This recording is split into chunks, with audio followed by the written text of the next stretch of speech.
Halo semuanya, selamat datang kembali di Bedah Taktik kita. Hari ini kita bakal membedah habis-habisan salah satu hasil paling mengejutkan di sejarah modern turnamen ini. Kemenangan seismik 2-1 Norwegia atas raksasa Amerika Selatan Brazil di babak 16 besar Piala Dunia 2026. Ini bukan sekedar kebetulan semata teman-teman. Ini adalah sebuah mahakarya taktis dari skuad asuhan Ståle Solbakken yang sukses mengekspos kelemahan fundamental Brazil. Saya akan memandu Anda layaknya analis di pinggir lapangan. Kita akan lihat melampaui skor akhir dan menelaah kenapa hasil gila ini bisa terjadi. Kita bakal ngebahas 5 hal krusial di analisis kali ini. Kejutan besar 2026, momentum emas yang terbuang, lalu ketangguhan Orjan Nyland, efisiensi mematikan dari Haaland, dan ditutup dengan kutukan Eropa plus akhir sebuah era. Yuk, langsung aja kita mulai. Bagian pertama, kejutan besar 2026. Kalian tahu kan, babak 16 besar Piala Dunia itu tekanannya gila banget. Dan di laga ini, kita ngeliat dua filosofi yang benar-benar bertabrakan. Gaya menyerang khas Brasil ngelawan struktur superdisiplinnya Norwegia. Ketegangannya terbangun pelan-pelan. Sejam pertama, benar-benar kebuntuan taktis, tanpa gol. Terus di menit ke-58, Carlo Ancelotti nyoba mecah kebuntuan, masukin Endrick. Tapi pertahanan Norwegia ini tetap solid. Nah, ledakannya baru kerasa di sepertiga akhir laga. Haaland tiba-tiba nyetak gol pembuka di menit 79, terus nambah gol lagi yang menghancurkan mental Brazil di menit 90. Gol penalti Neymar di menit 100, ya jujur aja itu cuma pelipur lara di detik-detik terakhir. Makro kronologi ini nunjukin banget gimana sebuah tim raksasa bisa kehilangan kendali penuh di momen-momen yang paling krusial. Lanjut ke bagian kedua, momentum emas yang terbuang. Di level sepak bola elit, ini semua tentang bagaimana Anda memanfaatkan momen.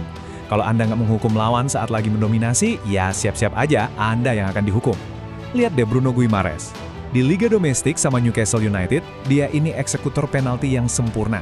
Tapi, main di panggung dunia itu beban mentalnya beda banget ya kan? Pas Matheus Cunha dilanggar sama Christopher Ajer di babak pertama, Guimaraes maju, tapi sayangnya gagal. Ini bukan cuma soal gagal cetak gol teman-teman. Fakta bahwa dia jadi pemain Brasil pertama yang gagal penalti di pertandingan Piala Dunia di luar adu penalti, semenjak legenda mereka, Zico, di tahun 1986, wow. Ini adalah momen hilangnya momentum taktis yang ibaratnya ngasih Norwegia oksigen ekstra buat terus bertahan. Masuk ke poin ketiga, ketangguhan Orjan Nyland. Bicara soal kegagalan Brazil, kita pastinya nggak bisa lepas dari sosok tembok kokoh di bawah Mister Gawang lawan. Orjan Nyland menampilkan masterclass penjaga gawang yang mutlak. Dia nggak cuma nepis penalti Guimaraes, yang jelas-jelas mengubah arah pertandingan loh. Dia juga ngeblok tembakan sudut sempit Gabriel Martinelli abis hydration break. Terus, peluang emas Vinicius Junior yang udah berhasil nyuri bola dari Martin Odegaard, dimentahin juga sama dia. Dan yang paling gila secara refleks murni, dia berhasil nepis bola sapuan Ajer yang belok arah, didorong ke tiang gawang. Coba bayangin, itu hampir aja jadi gol bunuh diri. Penampilan kelas dunia inilah yang sukses merusak ritme serangannya trio elit Brazil. Karena frustrasi dengan kebuntuan ini, Ancelotti akhirnya bikin perubahan taktis. Menit 58 Endrick ditarik masuk.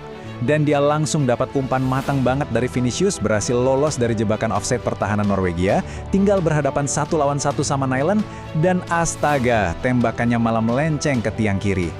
Secara analitik, saat sebuah tim yang terus mendominasi possession malah buang big chance krusial kayak gini secara beruntun, mereka tuh secara nggak langsung ngundang hukum alam sepak bola buat berlaku, buang peluang, siap-siap kebobolan. Dan itu bawa kita ke poin keempat, efisiensi mematikan Haaland. Dan bener aja, hukum alam itu ditegakkan oleh sang Algojo, 14. Angka ini benar-benar luar biasa. Erling Haaland sekarang udah selalu nyetak gol dalam 14 penampilan internasional kompetitif secara beruntun buat Norwegia. Ini adalah level konsistensi yang amat sangat langka di sepak bola internasional modern. Dan dalam rentang 14 pertandingan beruntun itu, dia nggak cuma nyetak sebiji gol per laga, dia udah membobol gawang lawan sebanyak 27 kali. 27 gol! Ketajaman taktis Norwegia bener-bener bergantung sepenuhnya pada kemampuan Haaland ngubah suplai bola yang minim jadi hasil yang maksimal. 7. Lewat 2 penyelesaian gilanya hari ini, 1 sundulan keras menang duel atas Gabriel Magalhaes dan 1 tembakan roket kaki kiri dari luar kotak penalti, Haaland sekarang udah ngoleksi 7 gol di Piala Dunia. Dia sejajar sama nama-nama besar kayak Kylian Mbappe dan Lionel Messi. Terlebih lagi, dia itu pemain pertama yang bisa nyetak 2 gol ke gawang Brazil di 1 laga Piala Dunia sejak Toni Kroos dan André Schürrle di malam pembantaian 7-1 tahun 2014 lalu. Luar biasa. Nyetak gol di 4 penampilan awalnya di Piala Dunia bikin dia jadi pemain Eropa ke-8 yang pernah ngelakuin hal itu. Dan yang pertama, sejak Christian Vieri buat Italia di tahun 1998. Kontrasnya kerasa banget kan? Saat Brazil butuh puluhan sentuhan dan kombinasi yang ribet, cuma buat bikin peluang yang berujung dibuang sia-sia, Norwegia cuma butuh 1 atau 2 transisi super cepat menuju Haaland buat ngancurin gawang Alisson. Inilah yang kita sebut sebagai pembeda taktis murni, clinical finishing yang mematikan. Bagian kelima, kutukan Eropa dan akhir sebuah era. Oke, mari kita zoom out sebentar dan lihat gambaran besarnya. Kekalahan ini tuh bukan sekedar anomali taktis semata. Ada pola sistemik di sini. Sebuah sejarah kelam yang terus nguntit Brazil tiap ketemu tim-tim dari benua Eropa. Secara analitis, hasil ini sebetulnya bisa diprediksi. Coba perhatikan, dalam 4 laga Piala Dunia terakhir di mana Brazil ditahan imbang saat turun minum, mereka gagal menang. Mereka cuma bisa dapat 2 seri dan 2 kalah. Mereka benar-benar kesulitan kalau game plan awal mereka mentok. Tapi fakta yang ini jauh lebih memberatkan. Brazil udah tersingkir atau kalah dalam 7 pertandingan fase gugur Piala Dunia terakhir mereka ngelawan tim-tim Eropa.